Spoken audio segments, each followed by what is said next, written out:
Every major crisis in history has had two groups of people, those who suffer it and those who profit from it. The war shutting down global shipping right now is no different, and the winners may surprise you. Today we track 5 maritime stories and ask the same question for each one who is actually winning here. Because while your gas bill climbs and your grocery receipt grows, somebody is having a very good quarter, and that somebody is not you. Story 1. The Strait of Hormuz and the single most infuriating economic story nobody is headline covering right now. Iran closed the Strait of Hormuz to most global shipping. 27 attacks on commercial vessels since March 1st. Traffic down 95%, oil prices up, insurance premiums up, shipping costs up, your bills up. Now here is the part that should make you genuinely angry and that almost no mainstream coverage is leading with. Iran's own merchant fleet is currently having its most profitable stretch in years, possibly its best stretch ever. Bandar Abbas, Iran's main commercial port, is averaging over 20 cargo arrivals and departures every single day.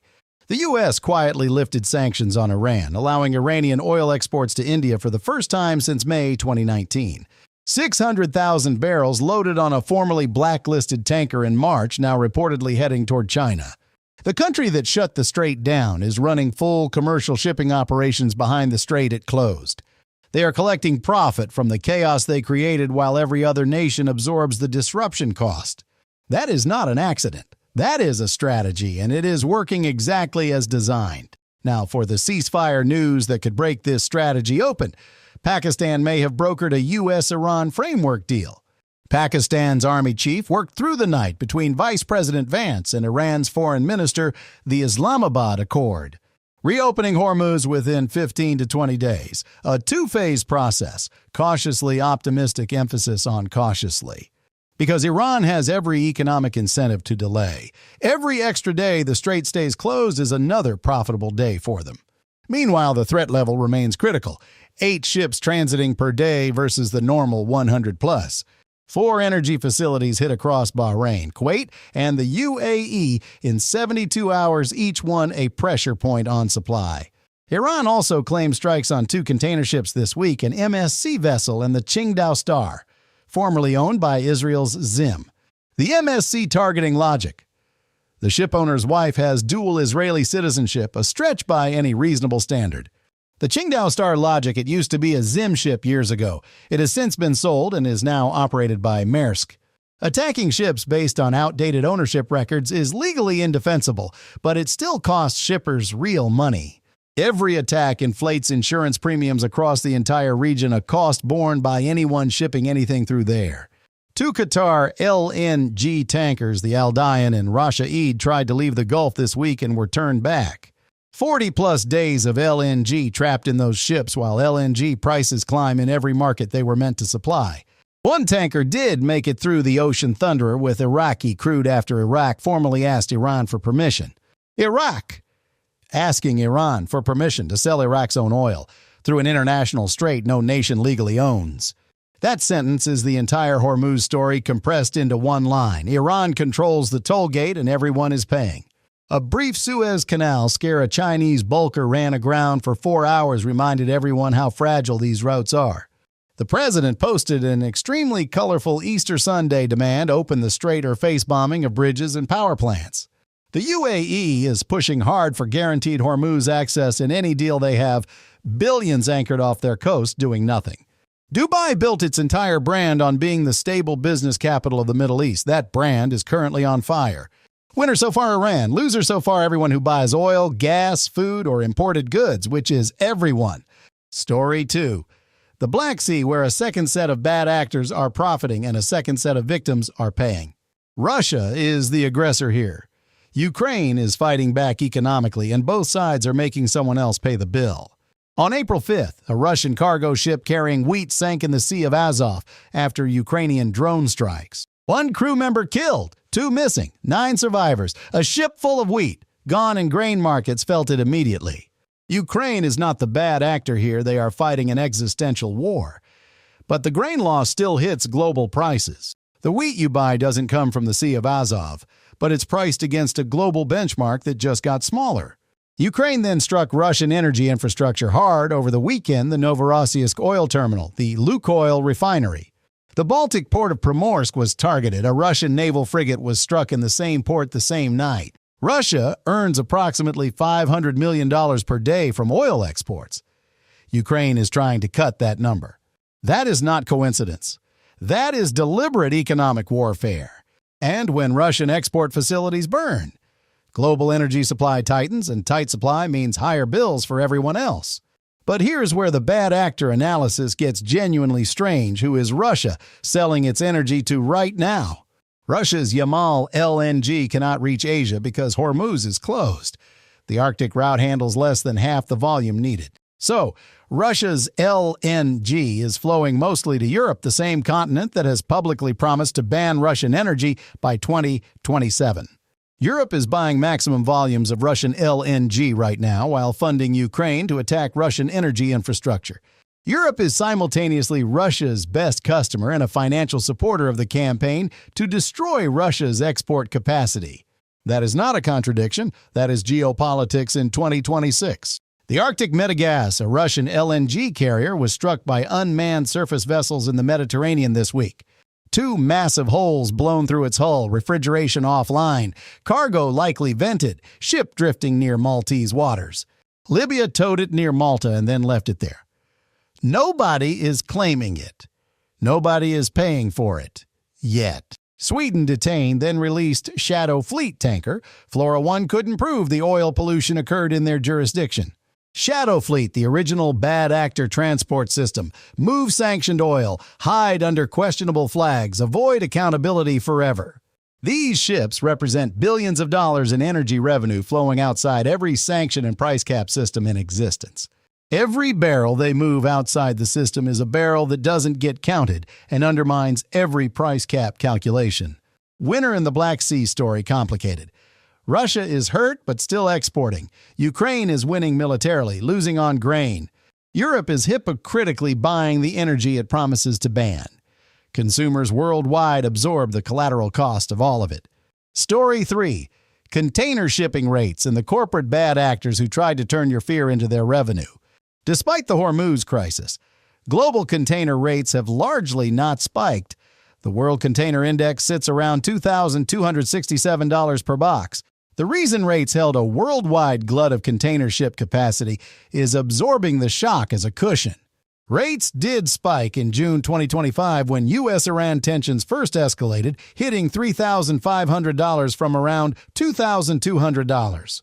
That spike represented real money added to the cost of every product crossing the Pacific in both directions. Current routes Shanghai to Los Angeles, $2,663. Shanghai to New York, $3,434. Shanghai to Genoa, $3,529. These are the invisible markups already priced into whatever you're planning to buy online in the next few weeks. Then came the bad actors of the container world shipping companies filing for war surcharges on top of existing rates. Emergency fees, crisis surcharges, war supplements, all labels designed to extract more money from shippers during a crisis. The playbook file, the surcharge, collected immediately, and let regulators spend months proving it was unjustified. The U.S. Federal Maritime Commission blocked them cold. FMC Chair Laura DiBella flipped the entire model around. Show documented evidence that the war actually raised your specific operating costs before the charge goes into effect. Prove it up front or wait 30 days, full stop. Indian regulators held the same line, pushing back hard on foreign carriers loading emergency fees onto Indian exporters. The Ocean Shipping Reform Act of 2022 gave regulators these teeth. This week, those teeth protected your checkout total.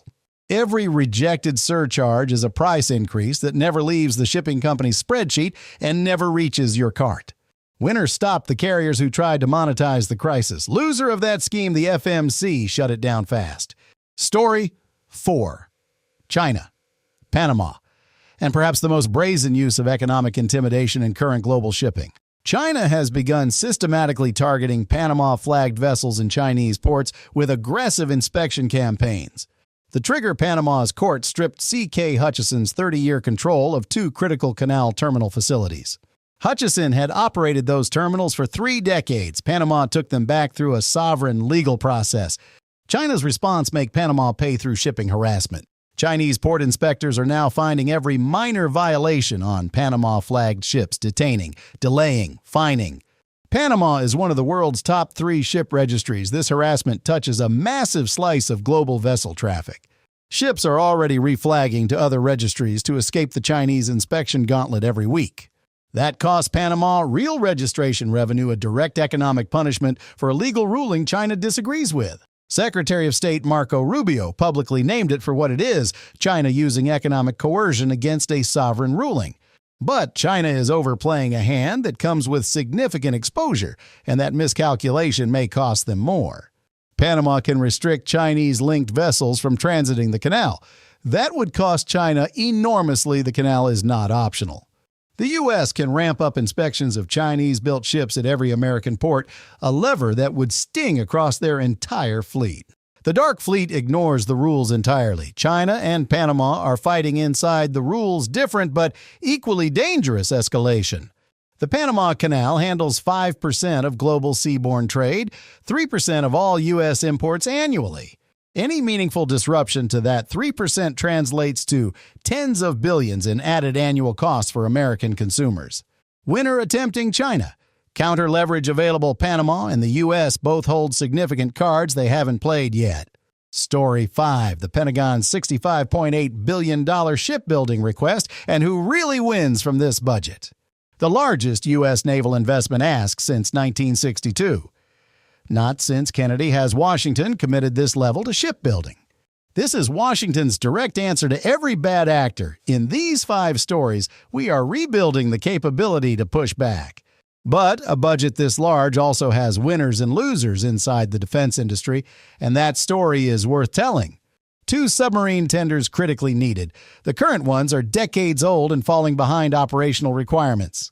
1 hospital ship replacing the USNS Mercy and Comfort, both nearly 50 years old, long overdue regardless of politics.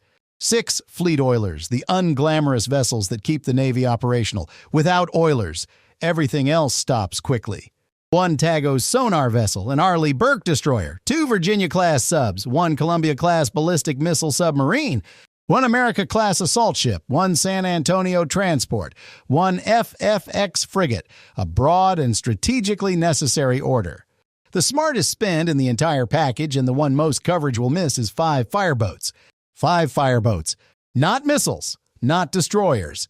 The single purchase with potentially the highest return on investment in the list. The U.S. Navy lost the USS Bonhomme Richard in 2020, a billion-dollar warship to a fire it could not fight effectively. Police boats and tugboats sprayed water from outside the hull. That is not fireboat capability, that is wishful thinking. A fireboat pumps water directly into a burning ship with crews trained for coordinated ship and shore operations. A few million per fireboat versus losing a billion-dollar platform. That math has always been obvious until it wasn't. This budget also distributes contracts, broadly smaller vessels built in regional yards, spreading jobs across multiple states. The winner's shipbuilding communities across the country, not just the dominant large yard defense contractors. The honest loser in this budget, the American commercial shipping industry that gets nothing out of $65 billion. America's Jones Act tanker fleet is aging out with no replacement plan. A 60-day emergency waiver was just issued. There are not enough U.S.-flagged tankers to move American oil between American ports. That shortage costs consumers directly. $65 billion for military vessels, 0 dedicated to the commercial fleet that keeps your gas station stocked. The bad actors in this budget story, whoever lobbied to keep commercial shipbuilding off the priority list. Successfully? Here is the final bad actor scorecard across all 5 stories as of April 6th. Iran closed the strait, profits behind it, delays the ceasefire while negotiations buy more profitable time. Russia losing export capacity but still selling maximum volumes to the continent, sanctioning it. Adapting better than expected. Shipping carriers tried to add war surcharges on top of elevated rates. Got blocked by the FMC, round lost. China. Running a harassment campaign against Panama that risks triggering retaliation it may not be prepared for fully. Shadow fleet operators still moving sanctioned oil, still avoiding accountability, still undermining every price cap in existence. The Hormuz ceasefire deadline was Tuesday, 8 p.m. Eastern. By the time you watch this, we may already know the outcome. If the Islamabad Accord holds, Iran's toll booth closes, oil prices fall, and the profiteering window begins to shrink. If it collapses, Iran keeps the toll gate. The profits keep flowing, and your bills keep climbing alongside them. Container rates are stable today, but that stability assumes no new escalation from any of the bad actors currently active. China is still squeezing Panama, Russia is selling to its sanctioners, Iran is banking the chaos it engineered. The U.S. just committed $65 billion responding to all of them, and that bill belongs to American taxpayers. In global shipping, chaos is never neutral. Someone always profits from it. The question is whether it's going to be you. Subscribe and follow along because the bad actors in these stories are not done. And neither are the consequences.